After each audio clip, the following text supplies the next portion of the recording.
All right, guys, welcome to the Nipple Ring Resource Guide. Now, here I'll be answering the most common questions that I get all the time and the comments that I see all the time as well, right? Because these are like a shocker and people always have something to say or a question to ask. Now, to get these videos out faster, I've decided to basically just do voiceover while you guys have some nice visuals of the nipple ring jewelry, okay? Hopefully you guys enjoy these videos and it'll help you while you're learning decide which styles you want to try, for your first time, your second time, or your third time. So let's get into it. The first question, do they hurt? Oh my gosh, I don't know how many times I've gotten this question.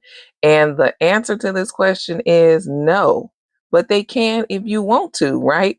Just like anything that is adjustable, you can all obviously, make it really tight, really loose, or make it to where it fits just right. So no, initially, if you're wearing them correctly, they do not hurt. Now, with that being said, we know it's some little freaks out there that like a little pain. So you can make them hurt if you want to.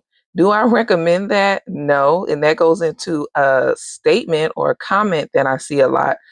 Well, wait till your nipples fall off or your nipples gonna fall off. Like, that's crazy. Why would somebody have it on there too tight to where their nipples gonna fall off? But I guess, people are gonna do what they want to do. I say put it on there so that it's comfortable.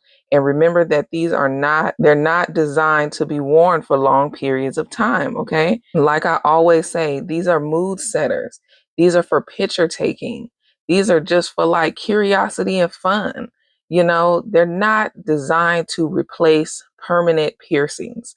If you want to wear it all day long, every single day of your life, well, then you might just have to commit to getting the actual thing.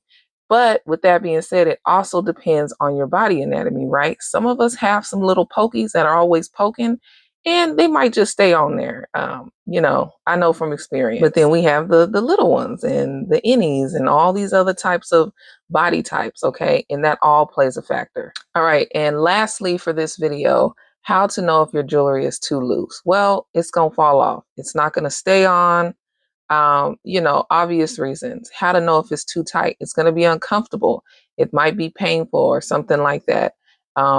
You'll just know. You'll know if it's too loose. You'll know if it's too tight. And, always remember, because we all have different body types, it's not guaranteed that it will work. But I still wouldn't lose hope. There's so many different ways to adjust this jewelry that, I believe anybody can make it work. At the end of the day, it should be secure, comfortable, and that's how you know that you have it on right. Now, if you do run into these things, how do you make it more comfortable? Go back to my first videos where I go over how to adjust your jewelry. And that will help guide you on how to adjust it properly for a more comfortable fit.